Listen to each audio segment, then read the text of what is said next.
रजत जो कि विदेश में पढ़ाई कर रहा था, वो अपनी पढ़ाई पूरी होने के बाद अपने गांव ना आकर लवली नाम की एक लड़की से शादी कर लेता है और लवली के बोलने पर लवली के साथ अपने गांव आता है, जहां लवली अपने ससुराल में अपनी सास और दो गवार नंद को देखकर हंसने लगती है, क्योंकि लवली की दोनों गवार नंद ने सूट पहना होता है और वो दो चोटी बनाई होती है।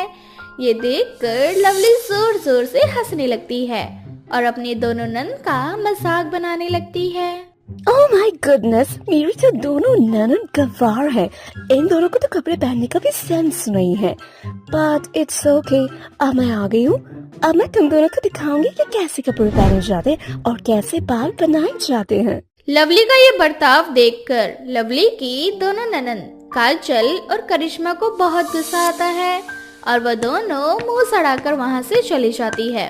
पर लवली की सास सुमित्रा लवली की आरती उतारती है और जैसे ही लवली को टीका लगाने लगती है, लवली अपनी सास से कहती है, ये तुम क्या करने जा रही हो? इस आग वाली प्लेट को मुझसे दूर रखो। और हनी, मैं बहुत थक गई हूँ। ये लोग हमें घर के अंदर कब बुलाएंगे?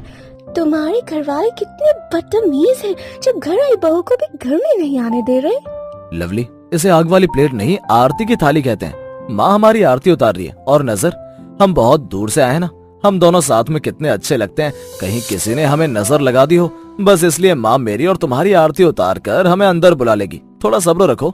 सच में रजत, तुम्हारे घर वालों को मुझे बहुत कुछ सिखाना है। तुम्हारे गाँव वाले और तुम्हारे घर वाले सबके सब गवार हैं। ये जो नजर होती है, इस तरह की कोई चीज नहीं होती। तुम इसीलिए अपनी माँ को बोलो कि मुझे अंदर जाने दे, मेरे पैर में बहुत पेन हो रहा है। बहू, मैं समझ सकती हूँ, तू दूर से आई है ना। अच्छा, तू अब घर में चल, मैं तेरे खाना लगा देती हूँ। बहुत भूख लगी होगी तुम दोनों को। अब सुमित्रा अपने बहू बेटे को घर में लेकर आती है और अपनी दोनों बेटियों को अपनी भाभी के लिए खाना लगाने को कहती है। कुछ देर बाद काजल और करिश्मा अपनी भाभी के लिए धनिया की चटनी, प्याज, रोटी और थोड़ी सी सब्जी लेकर प्लेट में लाती है। इस तरह का खाना देखकर लवली का मुंह बन जाता है और वो अपनी दोनों नंद से कहती है, ये क्या लेकर आई हो तुम मेरे लिए? अरे खुद को तो तुम बड़ी पढ़ी लिखी कहती हो, तुम्हें पता नहीं कि ये भोजन है और गाँव में इसी तरह का भोजन बनाया जाता है। गवार लड़कियों, मैं इस तरह का खाना नहीं खाती। और वैसे भी अभी मैं बहुत ज्यादा थक गई हूँ, इसलिए पहले मुझे ब्लैक टी ला कर दो, उसके बाद मैं खाना खाऊंगी। और खाने में मेरे लिए सैंडविच, सैलेड और पास्ता होना चाहिए। ये सब हमको नहीं आता। अगर ये सब खाने का शौक है तो खुद ही जाकर रसोई में बना लेना, और अगर नहीं कर सकती तो वहीं खाना होगा जो हम कहेंगे। इतना बोलकर काजल और करिश्मा वहाँ से चली जाती हैं। अपनी गवार नंद को देखकर लवली को अंदर ही अंदर गुस्सा आ रहा होता है, पर वो बेचारी चाहकर भी कुछ नहीं कर पाती। अब शाम को पूरा परिवार एक साथ खाने के लिए बैठता है और लवली भी उनके साथ खाना खाने के लिए बैठ जाती है। ये देखकर काजल अपनी भाभी से बोलती है, अरे अरे भाभी जी, जो तुम क्या कर रही हो? तुम अभी हम लोग के साथ बैठकर खाना नहीं खा सकती। गांव का रिवाज है, पहले मर्द खाना खा लेता है, उसके बाद जोरू खाती है। और भैया ने तो अब तक खाना भी शुरू नहीं किया है। तुम सब गवार हो, पर इसका मतलब ये नहीं कि मैं भी तुम्हारी तरह गवार बन जाऊं। वहाँ पर मैं और तुम्हारे भैया साथ में खाना खाते थे और खाना तुम्हारे भैया ही मेरे लिए बनाते थे। सो प्लीज शट अप, मुझे मत सिखाओ। इतना बोलकर लवली अपनी दोनों ननद का मुंह बंद कर देती है और खाने के लिए बैठ जाती है। थोड़ी देर बाद सभी एक साथ खाना खाते हैं और लवली देखती है कि उसकी दोनों गवार नंद हाथों से खाना खा रही है। उनको हाथों से खाना खाता देख लवली उन दोनों से कहती है, सच में रजत, तुम्हारी फैमिली और तुम्हारी गवार बहनें बहुत गवार हैं। दुनिया बदल रही है, पर तुम्हारी दोनों बहन अभी भी गवार रह गई। इन दोनों को अभी विदेश भेज दो ताकि ये सब कुछ सीख कर आ सके। तुम कौन होती हो हमें बार बार गवार कहने वाली? तुम्हारी हिम्मत कैसे हुई? करिश्मा, तुम ये किस तरह से बात कर रही हो? लवली तुम्हारी भाभी है और लवली गांव से है। इन्हें नाइफ और चम्मच से खाना नहीं आता। रजत, इन दोनों को कांटे चम्मच से खाना नहीं आता, इसलिए तो ये दोनों गवार हैं। इन दोनों से अच्छी तो सासू माँ है जो चम्मच से खा रही है। ऐसा नहीं है बहू, चम्मच से खाना मेरी मजबूरी है। मेरे हाथों में एलर्जी है और मैं अपने इस एलर्जी वाले हाथों से खाना नहीं खा सकती। रजत, मुझे तुम्हारी दोनों गवार बहनों को बहुत कुछ सिखाना है। इसलिए तुम दोनों कल से मेरे साथ रहना, समझे? इतना बोलकर लवली वहाँ से चली जाती है। काजल और करिश्मा को अपनी विदेशी भाभी जरा भी पसंद नहीं आती।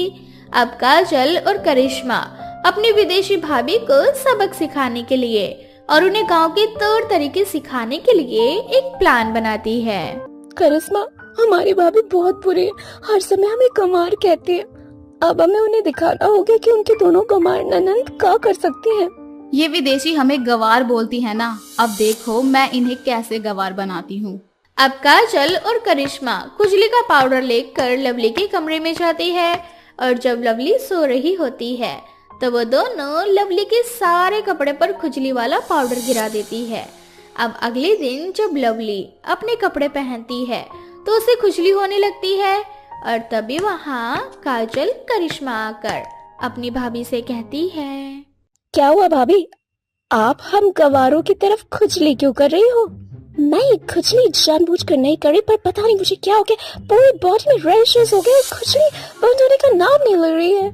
भाभी हमारे पास एक उपाय है, पर मुझे डर लग रहा है। हम तो गवार हैं, आप भला हमारी बात क्यों मानेंगी? देखो, इस वक्त मैं तुम जैसे हजारों गवार लोगों की बात मानने को तैयार हूँ, क्योंकि मुझे इस खुजली से मुक्ति चाहिए। जल्दी से अपना मुंह खोलो। भाभी, गांव में छोटे छोटे कीड़े होते हैं और आप जिस बेड पर सो रही हो वो बेड काफी पुराना है। इस बेड पर तो दीमक लगा हुआ है और मुझे लग रहा है कि दीमक ने ही आपको काटा होगा। और दीमक एक छोटा सा कीड़ा होता है। अगर आपको खुजली से मुक्ति चाहिए तो गोबर के पानी से नहाना होगा आपको और इन कपड़ों को पहनना बंद करना होगा और हमारी तरह सूट साड़ी में रहना होगा। साड़ी से पूरा बदन ढक जाता है और फिर हमें कीड़े मीड़े नहीं काट पाते। और आपको 2 चोटी भी करनी होगी। अगर खुले बालों में किसी औरत ने आपको 3 सेकंड से ज्यादा देखा तो आप गंजी हो सकती हैं। क्या तुम्हारे गांव में इतनी खतरनाक औरतें रहती हैं जो 3 सेकंड में देखकर ही इंसानों को गंजा कर देती हैं? नहीं, मुझे गंजा नहीं होना। मैं तुम्हारी तरह गवार बनने के लिए रेडी हूँ। अब मुझे जल्दी से गोबर का पानी दो ताकि मैं नहा सकूं और खुजली से मुक्ति पा सकूं। बेचारी लवली अपनी दोनों गवार नंद को तो विदेशी तौर तरीके नहीं सिखा पाती, पर उसकी दोनों गवार नंदे लवली को देशी जरूर बना देती है। अब लवली वही करती जो उसकी दोनों गवार नंद कहती और देखते ही देखते समय के साथ लवली को इन सब की आदत पड़ जाती है और वो भी अपने गवार नंद के साथ उन्हीं की तरह रहने लगती है। सुषमा देवी बहुओं की रोज रोज की चिक-चिक से परेशान हो गई थी। अपनी बहुओं की बढ़ती लड़ाई को देखते हुए सुषमा देवी एक बहुत बड़ा फैसला लेती है। इन दोनों की लड़ाई झगड़े से मैं बहुत ज्यादा परेशान हो चुकी हूँ, इसीलिए अब मुझे इतना बड़ा फैसला लेना ही पड़ेगा। मेरे घर में आज तक कभी किसी भी चीज को लेकर कोई बंटवारा नहीं हुआ और आज इन दोनों की वजह से मुझे ये करना पड़ रहा है। दरअसल सुषमा की बड़ी बहू एक ऊंचे कास्ट से बिलोंग करती थी, तो वहीं सुषमा की छोटी बहू चेतना एक छोटे कास्ट से बिलोंग करती थी, जिस कारण सुषमा की बड़ी बहू चेतना से बहुत ही ज्यादा भेदभाव किया करती थी। उसके इन हरकतों से सुषमा बहुत परेशान थी। सुषमा अपनी दोनों बहू आकृति और चेतना को आवाज लगाती है और बुलाती है, आ गई तुम दोनों। मैं तुम्हें कुछ बताना चाहती हूँ, क्योंकि अब मैं तुम दोनों की लड़ाई झगड़े से ना बहुत ही ज्यादा तंग आ गई हूँ। अब मेरा दिल नहीं करता इस घर में रहने का, इसीलिए ऐसा लगता है जैसे ये कोई घर नहीं बल्कि एक मच्छी मार्केट है, जहाँ किसी को किसी से कोई मतलब नहीं, बस अपनी लड़ाई झगड़े ही दिखाई देते हैं। माँ जी, मुझे कोई तकलीफ नहीं है, आप लोग जैसे रहना चाहते हैं मैं तैसे रहने के लिए तैयार हूँ, लेकिन दीदी मुझे पसंद नहीं करती, तो इसमें मेरी क्या गलती? मैं जानती हूँ चेतना कि इसमें तेरी कोई गलती नहीं, शायद गलती मेरी ही है कि मैंने अपने बहू को खुद से भी ज्यादा प्यार किया और खुद से भी ज्यादा उन पर भरोसा किया। आकृति को ये बात कब समझ आएगी कि जात पात कुछ नहीं होता, जात पात तो इंसान के दिमाग में घुसा होता है। माँ जी, आप ना इस बुढ़ापे में भी बहुत ज्यादा फिल्मी है। मेरे घर में ना नौकर भी नीचे कास्ट के नहीं थे और आप तो अपने बेटे की शादी इस नीचे कास्ट की लड़की से करवा दी। अरे इसके साथ खाना खाने में रहने में मुझे बहुत ज्यादा तकलीफ है, इसलिए मैं चाहती हूँ कि मेरा किचन अलग हो जाए ताकि मैं अपना खाना खुद ही बनाऊं और खुद ही खाऊं।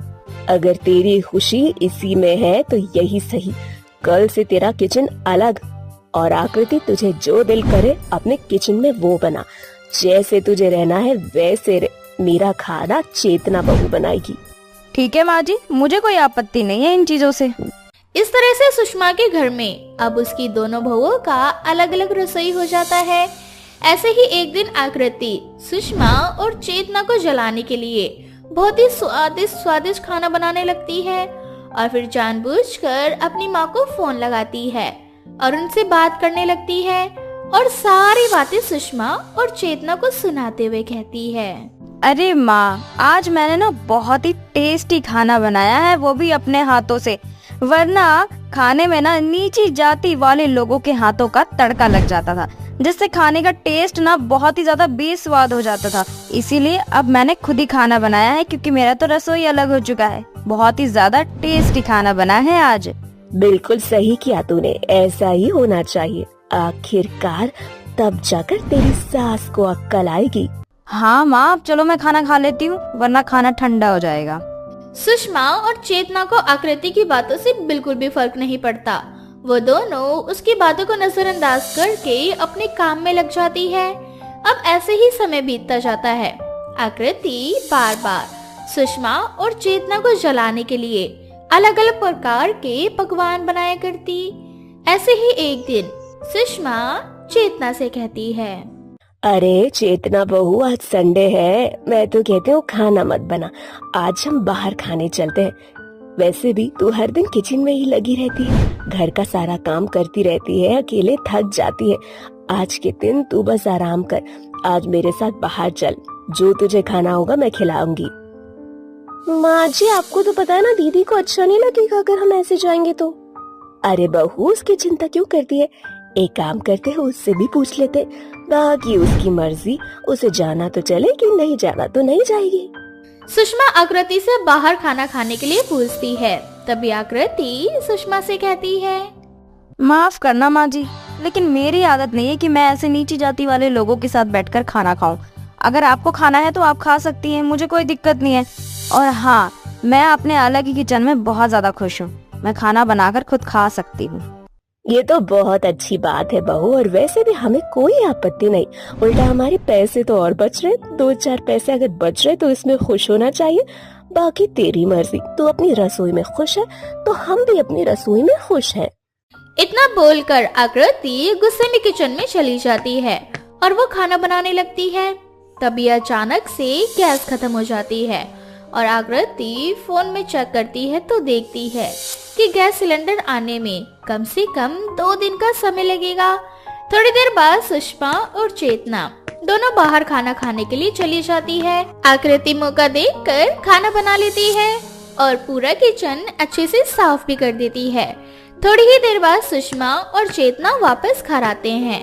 जब चेतना रसोई में जाती है तो किचन को साफ सुथरा देखकर मन ही मन सोचती है, अरे ये क्या, मैंने तो किचन साफ भी नहीं किया था और किचन साफ हो गया, बड़ी अजीब बात है। क्या कोई बात नहीं, मैंने ही साफ किया होगा, ध्यान नहीं रहा होगा मेरा।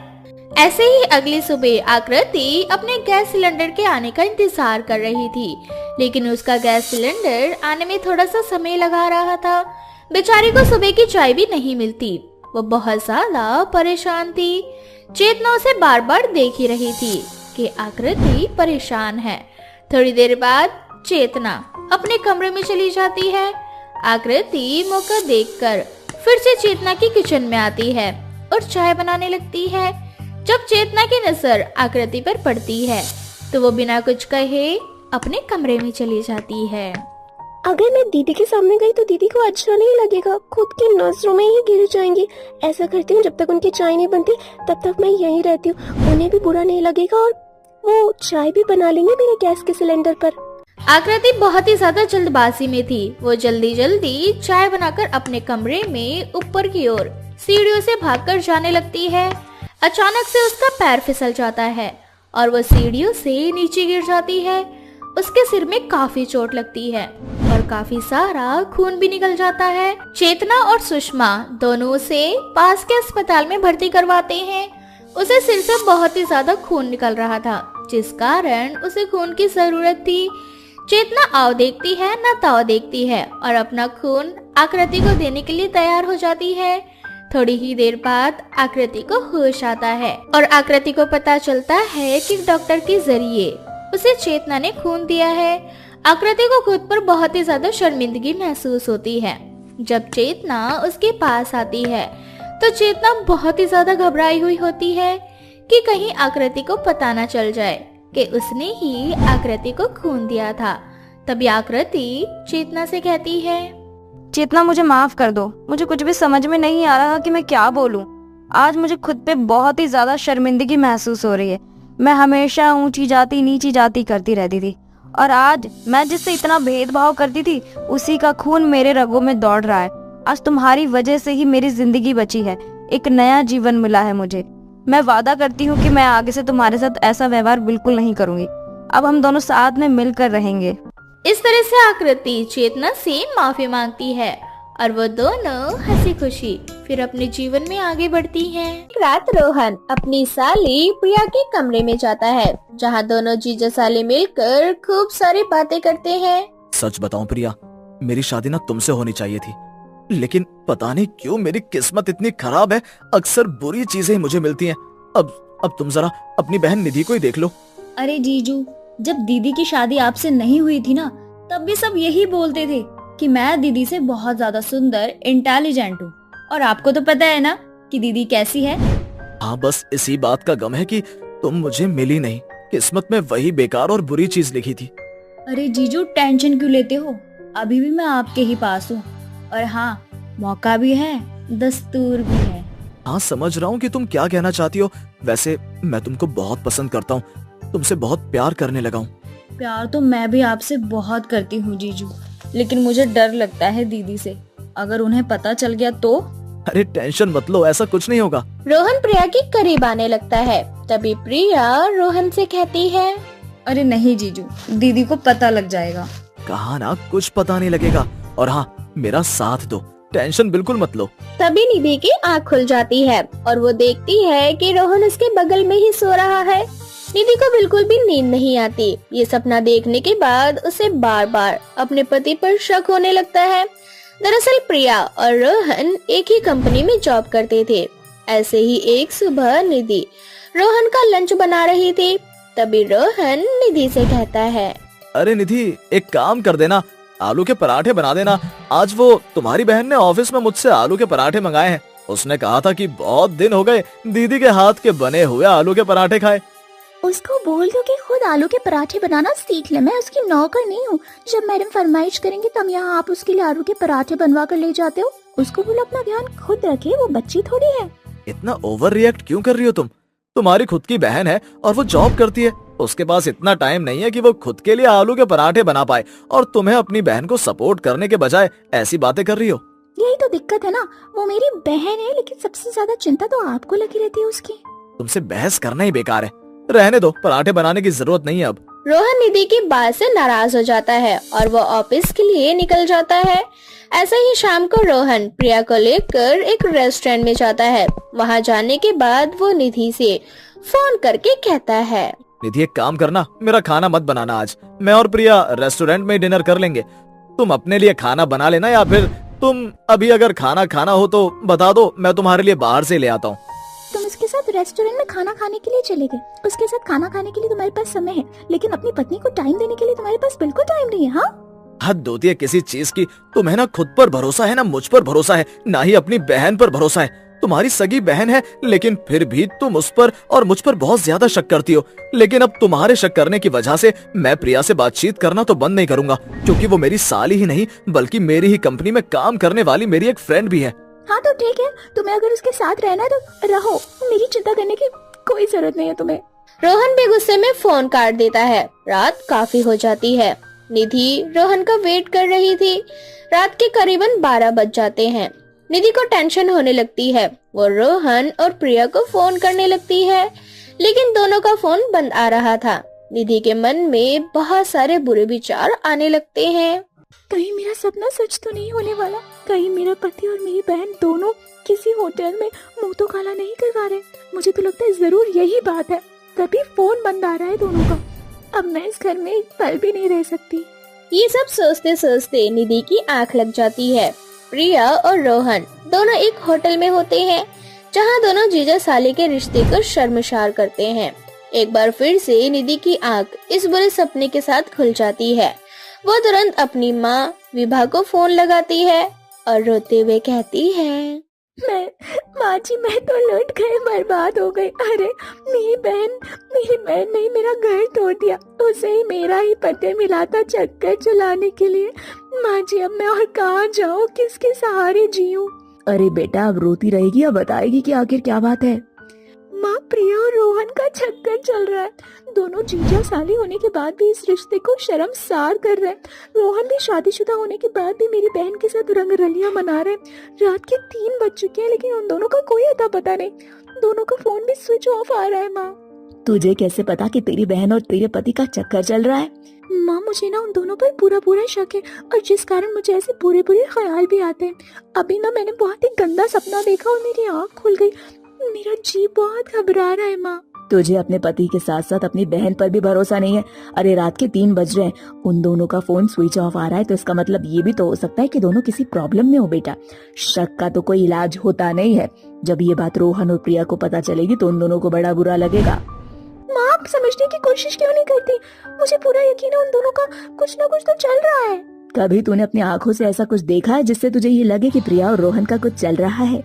बेटा जब तक हम अपनी आंखों से और कानों से पूरा माजरा समझ नहीं लेते तब तक हमें उसके बारे में बोलना नहीं चाहिए। और तुझे इतने बुरे सपने इसलिए आ रहे हैं क्योंकि तू 24 घंटे यही सोचती रहेगी कि तेरा पति तेरी बहन के साथ ये कर रहा है वो कर रहा है। लेकिन माँ जी रात के 3 बज चुके, वो लोग घर क्यों नहीं आए? यही तो सोचने वाली बात है ना। क्या पता ऐसी कौन सी प्रॉब्लम हो गई हो। सुबह होते ही हम दोनों पुलिस स्टेशन चलेंगे।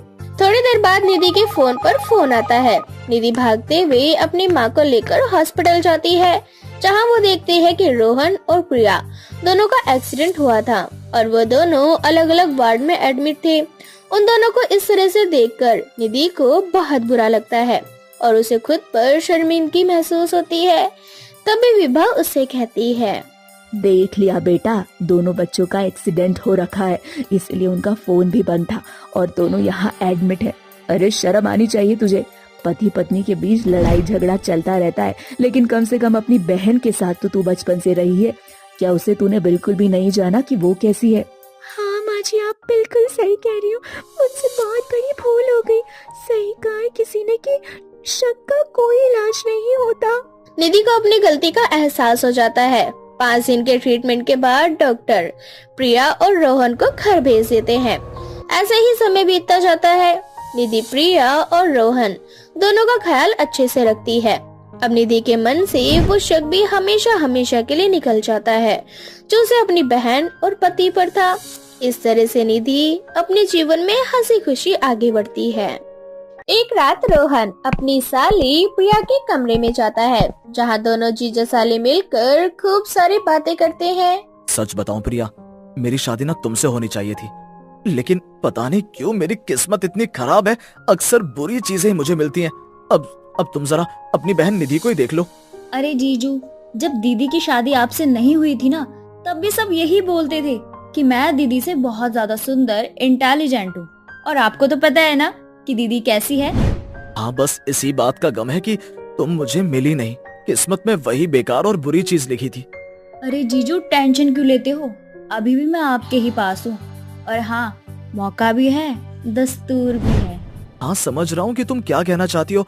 वैसे मैं तुमको बहुत पसंद करता हूँ, तुमसे बहुत प्यार करने लगा हूँ। प्यार तो मैं भी आपसे बहुत करती हूँ जीजू, लेकिन मुझे डर लगता है दीदी से। अगर उन्हें पता चल गया तो? अरे टेंशन मत लो, ऐसा कुछ नहीं होगा।